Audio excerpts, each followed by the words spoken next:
Okay, so please.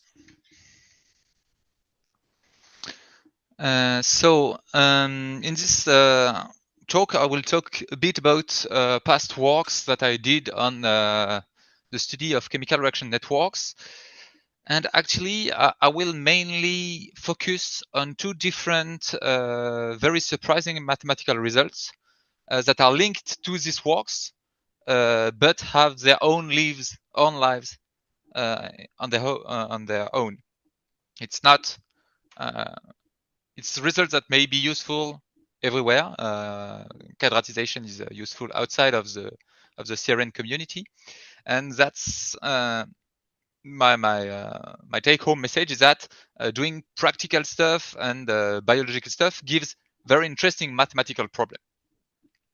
So when I talked about computing and function in the CRN on the CRN perspective, on the biological perspective, what I have in mind is something like this networks here, which is a MAPK cascade, and which may be seen as having an input, which is an outside marker of the cell, and it activates a chain of phosphorylation, and at the end of this chain, we have an output, which is, for example, the concentration of MAPK double phosphorylated here.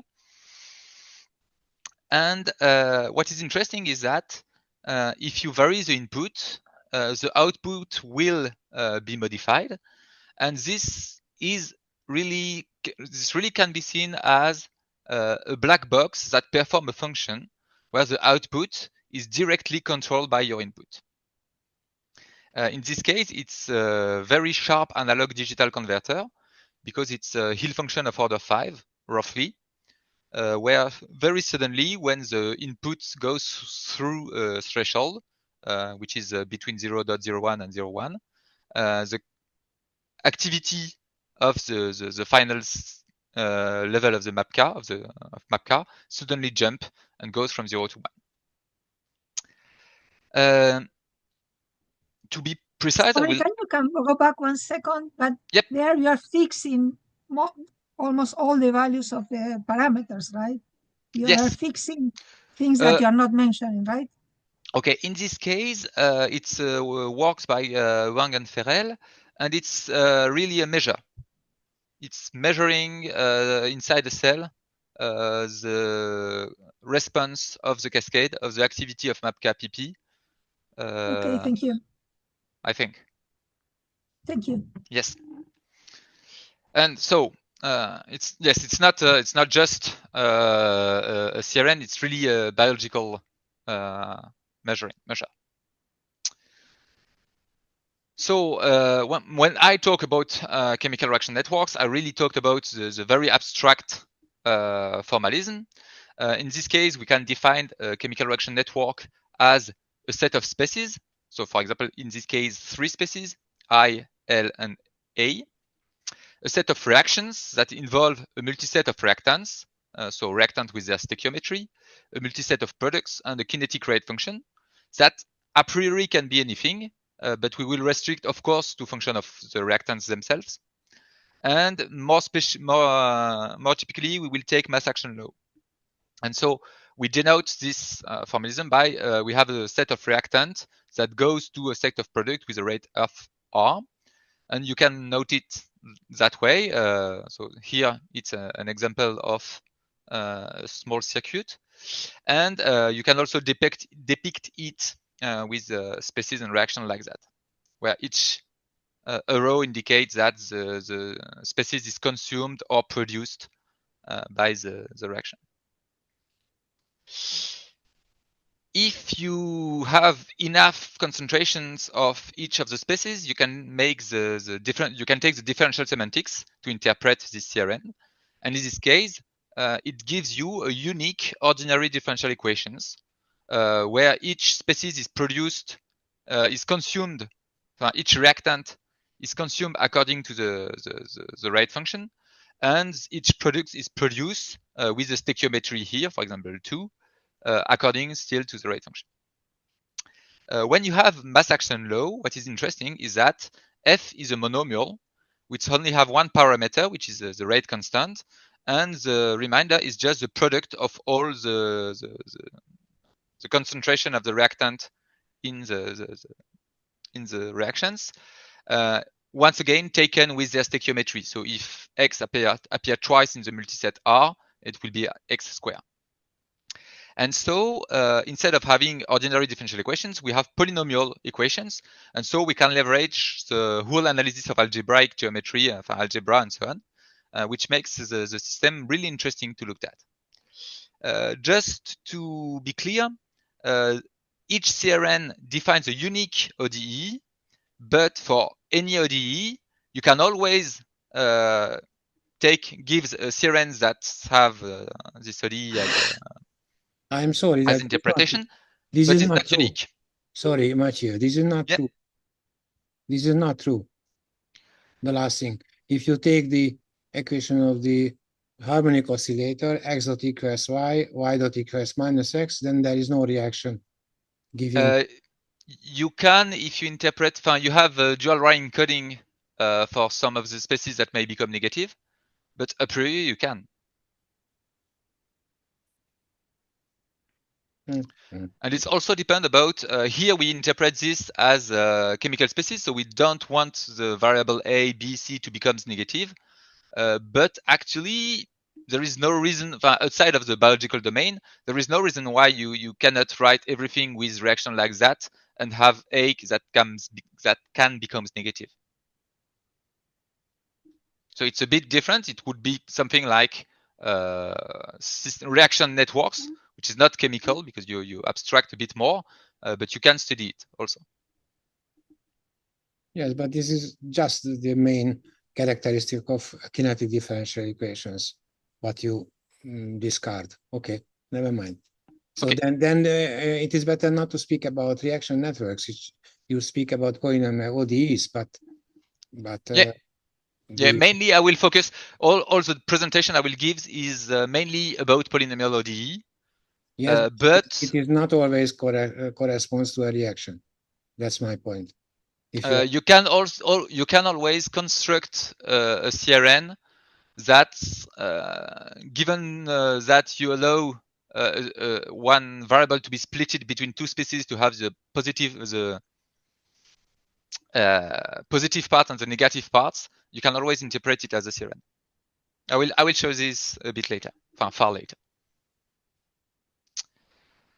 What is very interesting is that what I mean when I say computing with a CRN. So if I have a function f, which go from a subset of R to R. So if I want to be precise, I mean, it's better to take it in R plus, so that you always have positivity, but you can, it's a bit more general.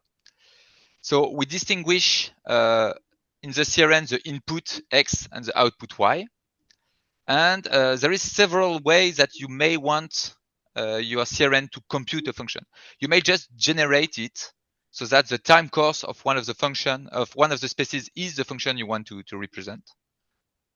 That's one possibility of thinking it. It's not the best one. What is really interesting for me is computation, where you initialize the set of inputs at t equals 0 with the input, and then you let the system evolve, and you recover at when time goes to infinity the output on the output spaces. So it's really, you initialize your systems and you let it do the computation.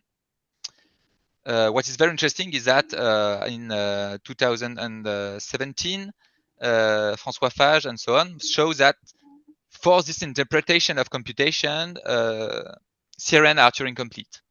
So any function that can be computed with a Turing machine may be computed with this framework. But this framework is actually far remote from what I present with MapCar, because in MapCar, if I change my input, the system automatically adjusts. And so I derived a new framework, which I call stabilization, where roughly the idea is that at all time and for all inputs, the output will always converge to the function you want to compute as a function of the input. And so it's kind of, there is a line of steady states that where the system is always attracted and which represents the function you want to compute. I will discuss here two formal aspects of PODE, so not CRN, of PODE, because as I said, I find these problems while working with CRN, but they are purely mathematical problems. The first one is the complexity of the polynomial ordinary differential equation quadratization. I will explain what is a quadratization. And the second is the characterization as a fixed point that is very important for the stabilization. So let's start with our quadratization. So our pipeline to transform any mathematical elementary function into a CRN goes like that. You start with a function. From this, you derived it to represent it as an initial value problem. You polynomialize this initial value problem so that you only have a set of polynomial equations. And then you have to quadratize it. So the idea of quadratization is that you want to reduce the order of the polynomial equation here to 2, so that all the reactions that will be used in the CRN are bimolecular. Does it mean that the quadratic equation will be much larger? We'll have much more variables. Yes. The idea of the quadratization is that you introduce new variable to compute the missing parts. Okay.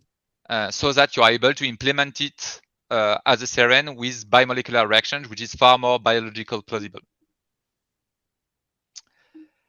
So we are left with this problem, which is I give you a PODE with n variable, and I want a quadratic PODE on the new set of variables, such that at least, typically, the first species, the first variable of both polynomials are exactly the same. The solution is exactly the same.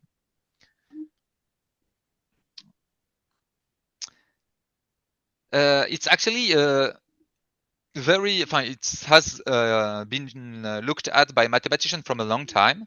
And a typical example is just this one, where you have x equal x, the derivative of x is x to the power 3. And you introduce a new variable, x to the square.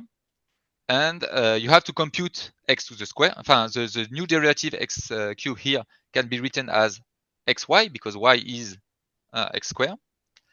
But the derivative of y itself, it's 2 times x times the derivative of x. So it's 2 times x times x cube. So it's 2 times x times x to the 4, which is 2 times y to the 2, to the power 2.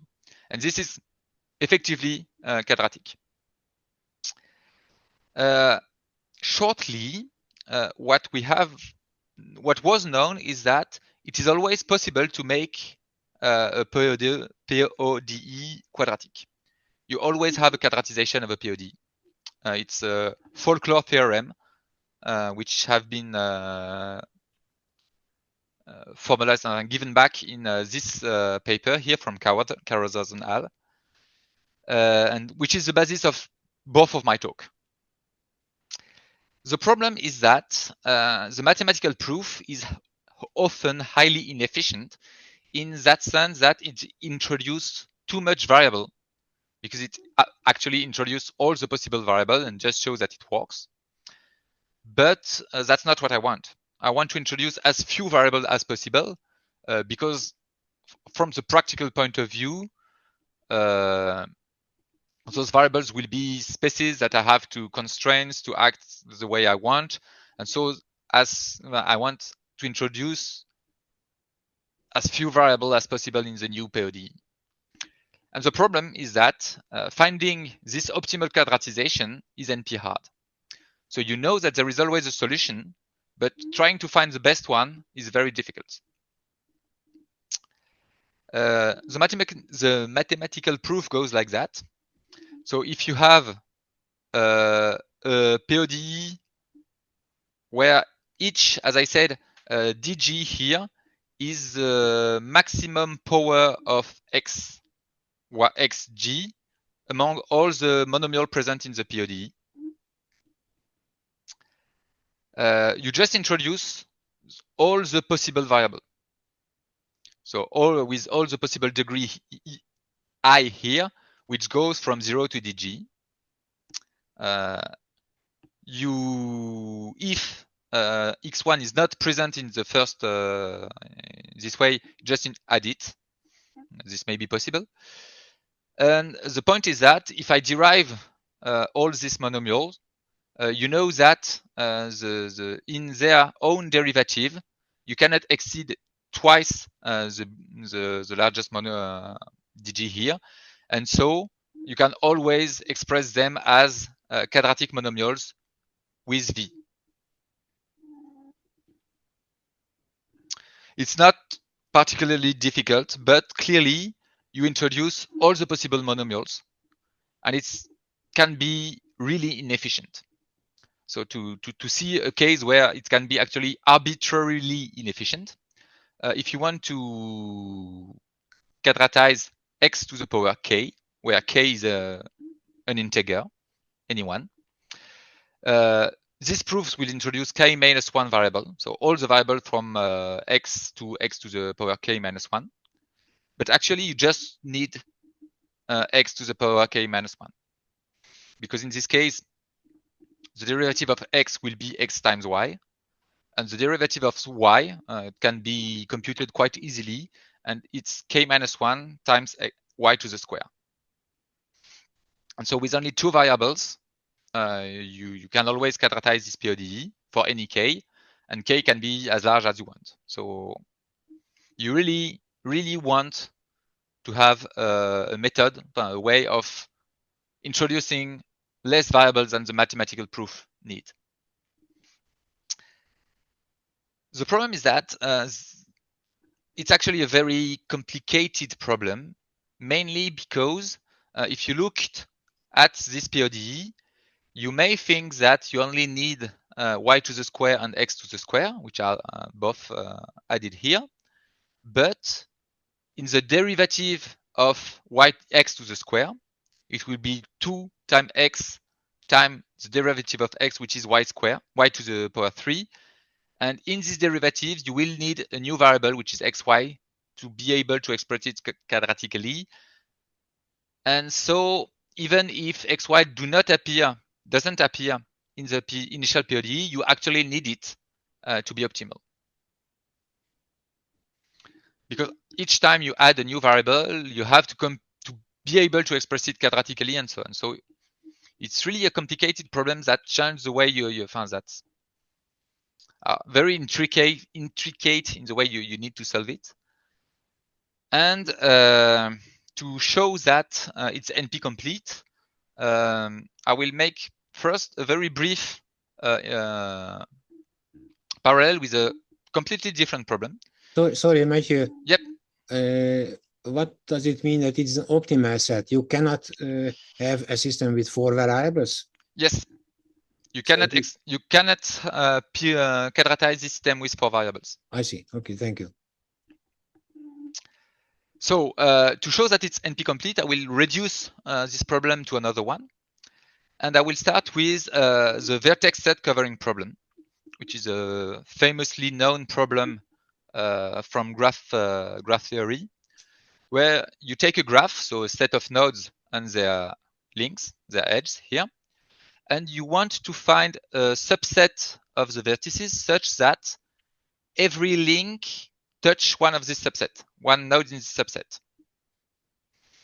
So for example, you can look at these graphs here and show that each nodes always touch at least one red dot. They are optimal, actually. And this is a known NP-complete problem. And so if I find that I can reduce my quadratization problem to the vertex set covering problem, I will show that it's the quadratization is at most difficult as the vertex set covering, and so that it's NP-complete. Before proving this reduction, I will show another one, which is actually linked very interestingly to Prolog and to logical theories that I works to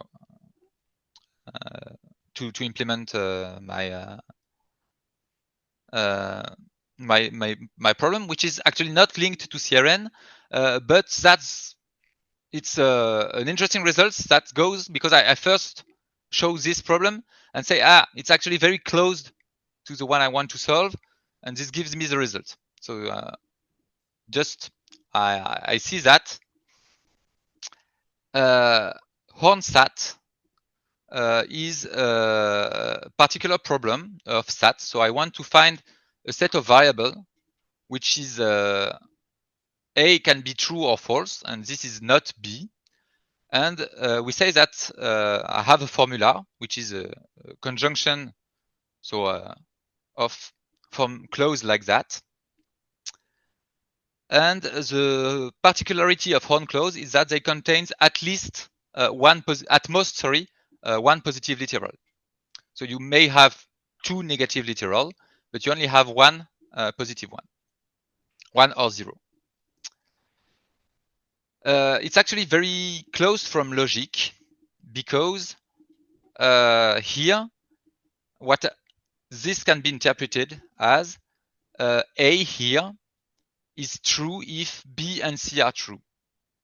Because if B and C are true here, for this formula to be true, there is only one possibility, which is A is true. Actually, I came to this problem because I was showing something like, if I want to compute the variable A, I can only do it if I already compute B and C as quadratic. I can only compute A if B and C are computed from the monomial way, the quadratization problem. To say that I have to compute both parts of the quadratization, to split each variable in the quadratization between two parts, and I have to compute them independently so that I can compute A.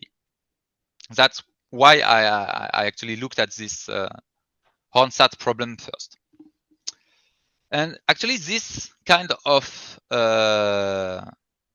problem, this kind of the Horn-SAT problem, can be very easily solved by unit close propagation, which is I start with an empty set S, which says that I suppose that all my variables are false, and then I looked if there is any unit positive clause, so a clause that is just A is true.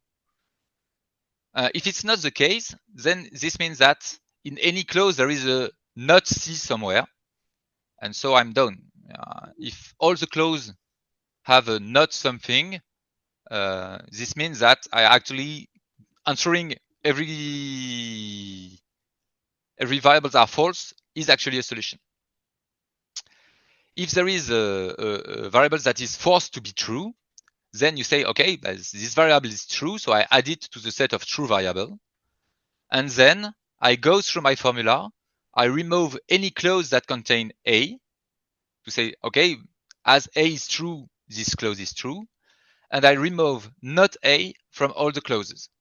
So for example, here, if I say that B is true, then I know this one will be false, and this reduced to A or minus or not C. Once I've done that, I loop. I check if there is any new unit positive clause. If it's the case, I add it to the literal, to the set of true variable. And if it's not, I return S because I know that it's okay. If at any point I found an empty clause, I return false because this means that there is a contradiction. And if I found an empty formula, that means that I'm done, and I return S. Just to clear everything, this is a very simple example of unit close propagation. So this is a Horn formula, which says A or A and B or not A, and C or not A, and so on. So I start with an empty set for S. As A is a unit clause, I say that S is true, and so I add it to A is true, so I add it to S, and I suppress not A from all the clause. This gives me this new formula where A has been removed. Now I can remove B, because B is here is a unit clause.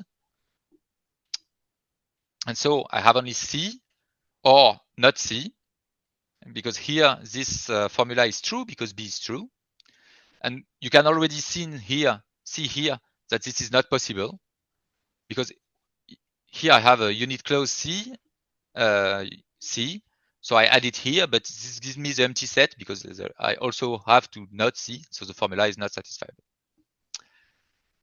What is interesting is in this unit clause propagation is that it also gives you the smallest set of true variables, in the sense that it's the set that satisfy this formula with the least number of true variables. And actually, if you want the maximum number of true variable, this is an NP-complete problem. It's very interesting to see that minimizing the true variable is very easy, and maximizing them is very difficult. This can be seen very easily by reduction to the vertex set covering problem, because trivially the problem is in NP, because the decision problem, to be clear. So does I have a satisfying assignment with more than 5 variables set to true? It can be easily checked. Checking the satisfiability and checking that there is enough variable in the set is easy. And if you have a graph, so the only problem is that showing that it's effectively NP hard. This is done by reduction to the VSC, to the vertex set covering. So you take a graph, and actually you just introduce one variable for each of the vertex, and for each edge in the graph, you add the clause not VI or not VG, saying that one of the two have to be false. So the set of false variable is a satisfying assignment defined by the covering of G, and finding an optimal set. So the optimal set here is the minimal number of vertex, and so it's the maximum number of false variable. The maximum number of variable sets to true, which is the minimal one. And so we have shown that maximizing Hornsat is NP complete, and actually it's the proof of the quadratic transformation problem. The NP completeness is roughly the same. You have a graph which is G, which is a set of vertex and edges, and you construct a PIVP that you want to quadratize like that. You add so V0, which is for each edge in the graph, it's Vi times Vj times Vn plus 1, which is an arbitrary variable, which is at the end, plus V1. For each vertices, you have one variable, one equation derivative, which is just the sum of all Vi Vg plus Vi plus 1. And the last one, Vn plus 1, it's just Vn plus 1 times all the Vg. And Ag here, the coefficient, are just so that the polynomial here are sufficiently different from one from the other, so that there is no trick through polynomial quadratization and so on. So the coefficients here just exist to make the problem harder. Actually, taking them completely random would be sufficient. And the idea is the following: to quadratize this polynomial, first you want to compute V0, because that's the variable you want to compute. As you compute V0, you have to compute V1, because it's in the derivative and you just have to. As you compute V1, you have to compute V2, and so on until Vn plus 1. So there is no choice. You have to incorporate all the variables from V0 to Vn plus 1 in the optimal set. And then the only question is, this guy is already quadratic, those ones also. And so there is only these terms here, which are not quadratic. And you can only compute them by computing VG Vn plus 1 or Vi Vn plus 1 as new variables.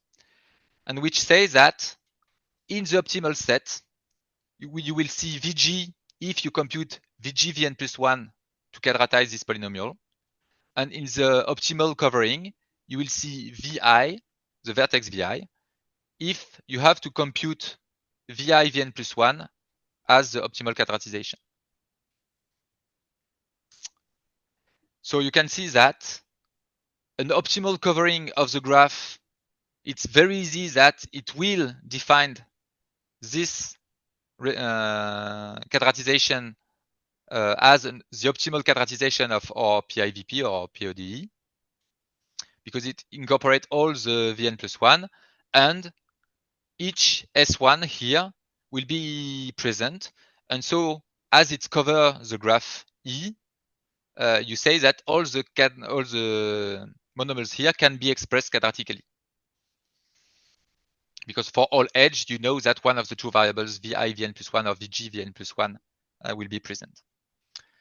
And then you can show reciprocally that an optimal reduction comprises either Vg Vn plus 1 or Vi Vn plus 1, and so say that either Vi or Vg is in the set.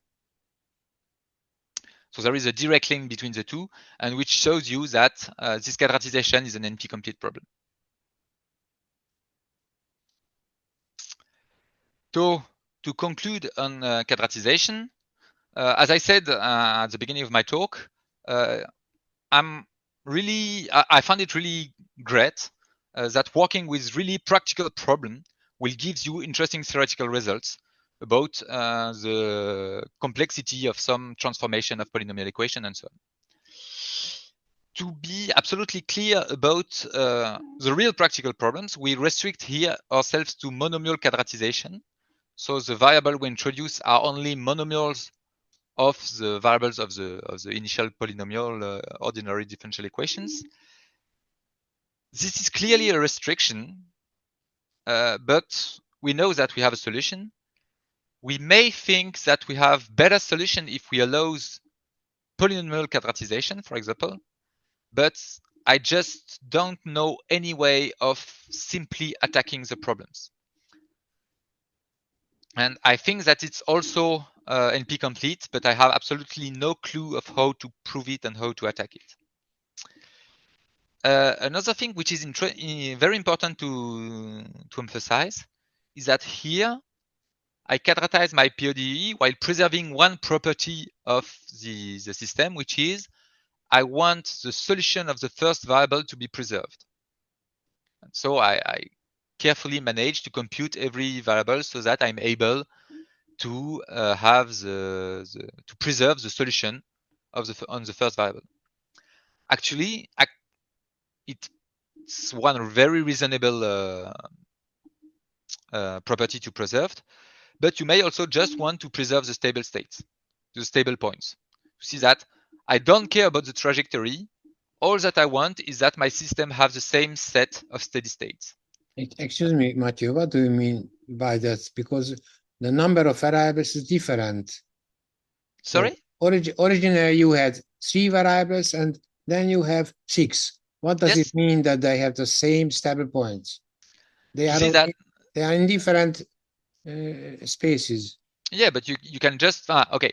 If I just looked at the stable points of the 3 first variables, yes, they are the same. So the first 3 variables in the large system will have the same stable points. Yes. Okay, that's nice. Okay, thank you. And actually, that's very interesting because that's the second part of my talk. But for now, does anyone have question about the first part?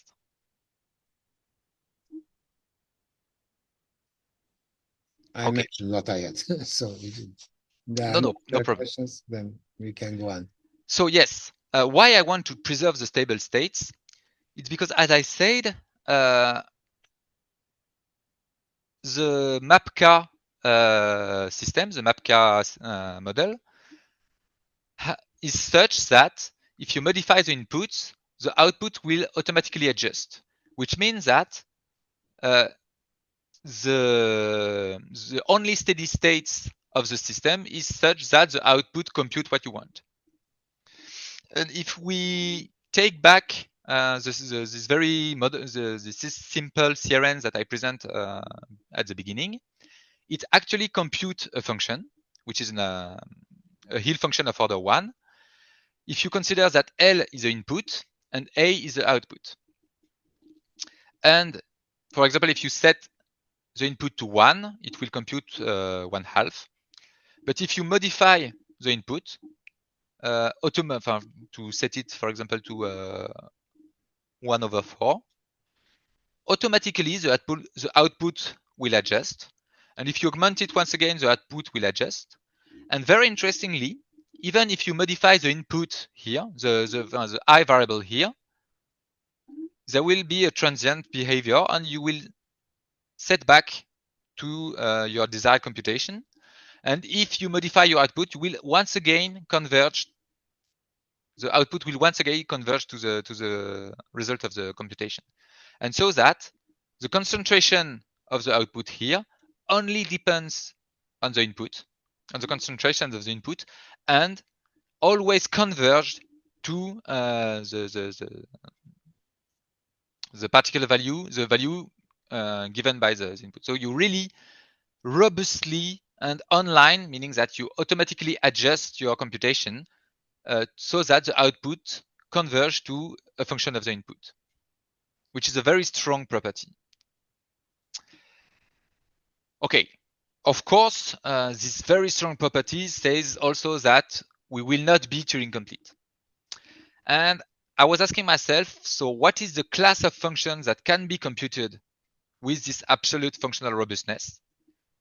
And how does it behave when the input is fluctuating? So at which point am I able to incorporate the error, computation of the error?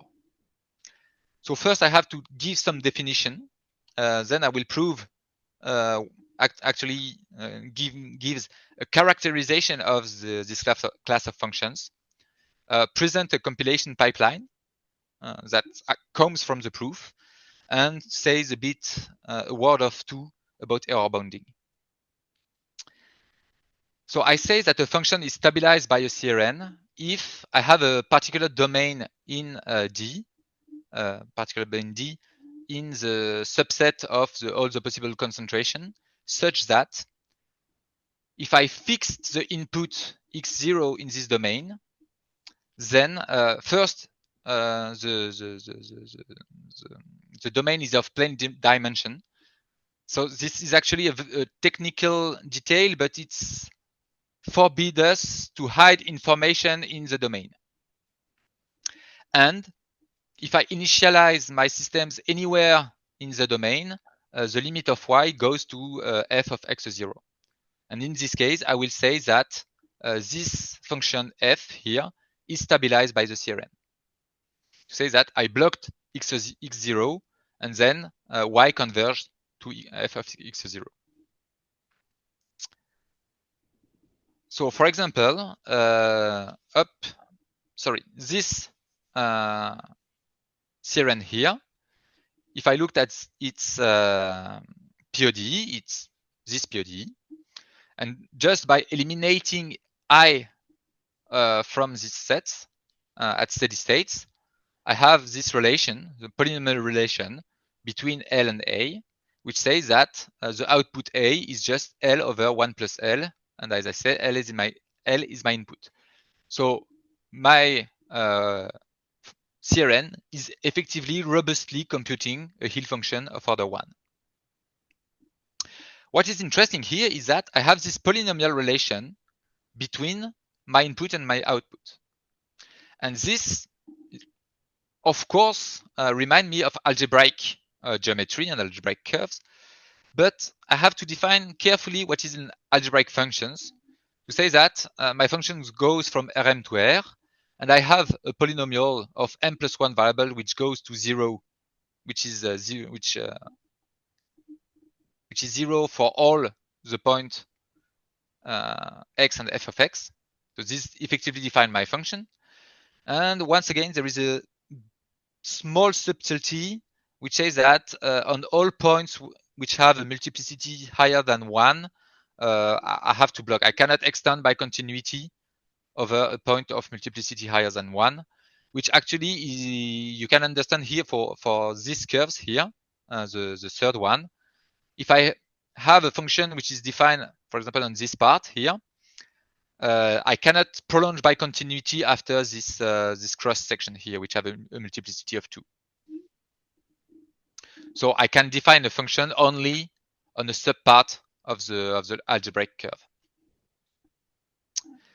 But the nice result is that if I have a function which is stably computed by a CRN, then Carothers, and still in the same paper, that's why I really love this paper, says that all functions y which are projectively polynomial, so this is says that it's the solution of a PODE, can also be expressed as a polynomial relation between y, the function, and all its higher order derivatives. And if my polynomial, if my PODE here has n terms, I will have to incorporate the derivative up to order n. And so I have this polynomial relation between x, y, and all the higher order derivative. But by definition, I want something which is a stable point. So a set, a point which on x0 and y0, all the derivatives are 0. And this gives me a new polynomial, p star, which gives me my desired relation between the input and the output.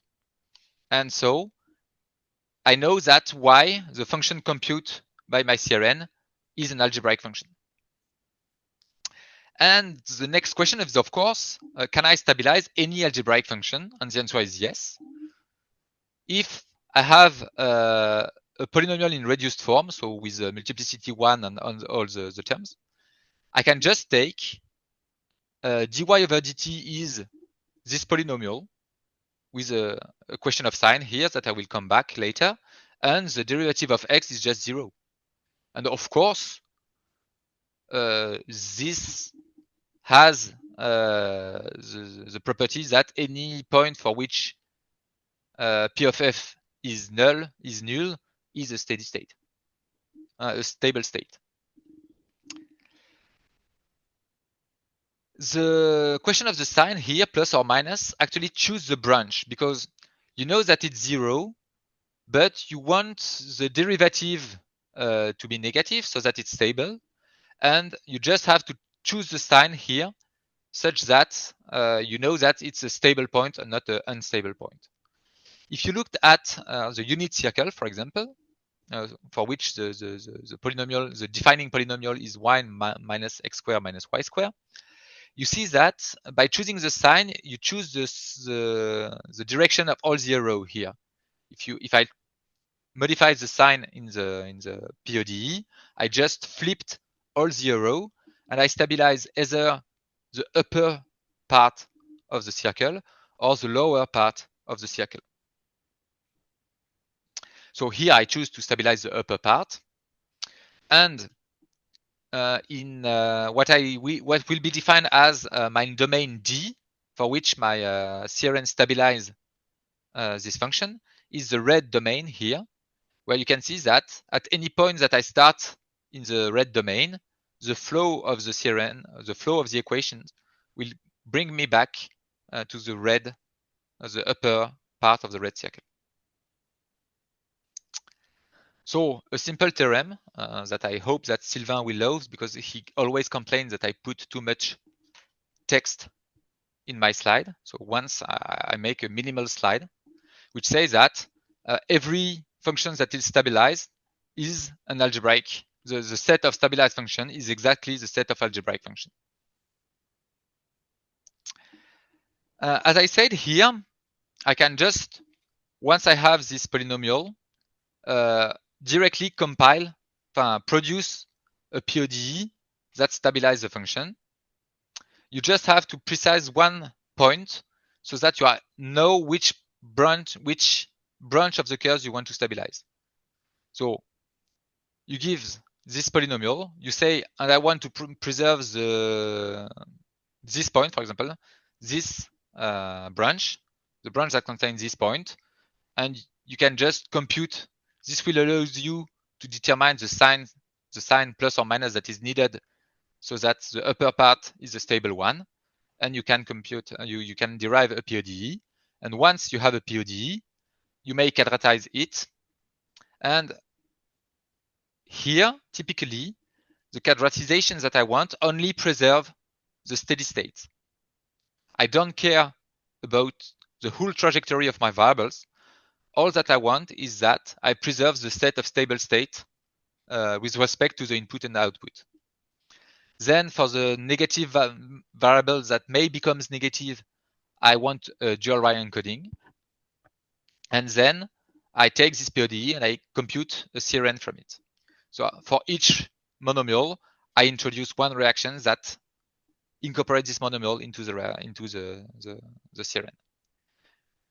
For example, if this is implemented in Biosham, the command stabilize expressions, the polynomial of the circle, I also have to precise, and I want Y to be my output because there is no difference between X and Y here. And I want to stabilize the upper part. So I give 1 point, which is X equals 0, Y equal 1, gives me this CRN. And if I make a dose response graph, I can see that the YP minus YM, which is the representation of Y, which may becomes negative. So it's splitted between the positive part and the negative part. But if I make the difference between the two, I can see that it's just lie on the upper part of the circle when I change my input X. What is fun is that I can also compute the Bring radical here. And I want to check the Bring radical because it's the smallest possible polynomial for which there is no analytic expression for Y as a function of X. It's known for equation of fifth degree that there is no simple solution that gives Y as a function of X. There is no algebraic expression. There is no mathematical expression apart from that's the real roots of this polynomial. But I have a CRN, and I can check that the CRN actually effectively robustly compute the Bring radical. The Bring radical is negative, so it's the negative part of the variable 1 Y, which is positive here. I can stabilize a Hill function of order 5, which is actually a surprisingly small networks, given that I have large, high order polynomial. But actually, the network is small, and I'm really interested to look at how does this networks relate to the MAPCA network. And this could be an interesting line of work. And just to conclude, very fastly because time is running. When I have a varying input, so when the input is varying in time, I cannot know for sure what's going on, but I can. So for example, here I compute y to this. Y is computing x to the square. So I have this red line here, which is my desired computation. And if I know that my function x is Lipschitz, so this says that the derivative of x is never higher than k, I know that I will be bound to be, my output here will be bound in this domain around the solution. So this we have derived all this in the TCS paper, and which says to you that, and of course, the smaller is k, the more constrained is this region, the more small is this region. So you know that if your input is varying slowly, you will be close from the solution, and you can actually give a rate alpha here, for reaching desired precision. If you want a high precision, you just increase your rate, the rate of your reaction, so that your compute, you adjust faster. So this is a bit of a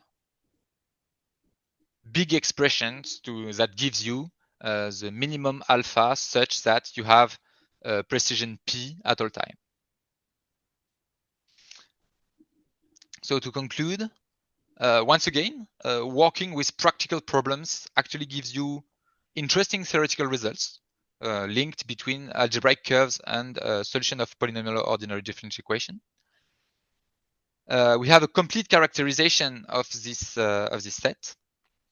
We have a compiler which can take any algebraic functions described as a polynomial on the point and compile it into an abstract stabilizing CRN.